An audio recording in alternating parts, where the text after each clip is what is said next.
Hello friends, welcome to my channel. আমার এই চ্যানেলে যদি আপনি নতুন হয়ে থাকেন তাহলে চ্যানেলটাকে সাবস্ক্রাইব করে সঙ্গে থাকতে পারেন এমন হেলথ রিলেটেড ভিডিও পাওয়ার জন্য। তো আজকের এই ভিডিওতে আমরা জানবো যে কীভাবে করোনা র্যাপিড অ্যান্টিজেন টেস্ট অর্থাৎ র্যাট টেস্টটা করা হয় এবং এই প্রসিডিউরটা করতে আমাদের কোন কোন জিনিসের প্রয়োজন হতে পারে। তাহলে চলুন ভিডিওটা দেখা যাক। সো ফ্রেন্ড, দেখানোর চেষ্টা করছি এই যে আমাদের করোনা অ্যান্টিজেন টেস্ট বা র্যাট টেস্টটা করার জন্য এইভাবে একটি বক্স আসে এবং এই বক্সের মধ্যে টেস্ট করার প্রয়োজনীয় জিনিসপত্রগুলো থাকে।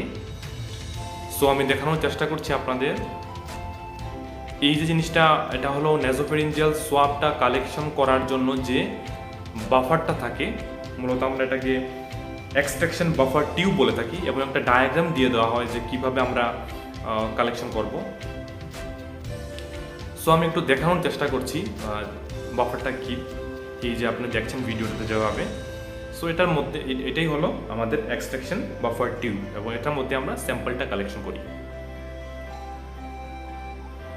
তারপরে যে জিনিসটা, এটা একই জিনিস, এটার মধ্যেই এটাকে আমরা বাফার টিউব বলে থাকি।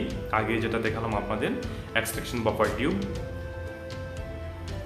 তারপর যে জিনিসটা সেটাকে আমরা নজল ক্যাপ বলে থাকি এবং এই নজল ক্যাপটা, যেমন আমি দেখানোর চেষ্টা করছি আপনাদের, এই যে নজল ক্যাপ অর্থাৎ এই ক্যাপটা কিন্তু বাফারের মুখে, যে আমরা এর আগে যে আপনাদের এক্সট্রাকশন বাফার টিউবটা দিয়ে দেখিয়েছি, আমি আরেকবার দেখানোর চেষ্টা করছি আপনাদের।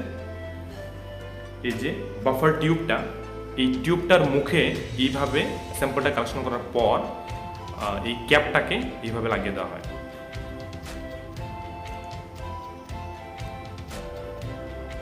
সো তারপর যে জিনিসটা আমি দেখাবো, এটাই মূল জিনিস, এটা দিয়ে স্যাম্পলটা কালেকশন করা হয়।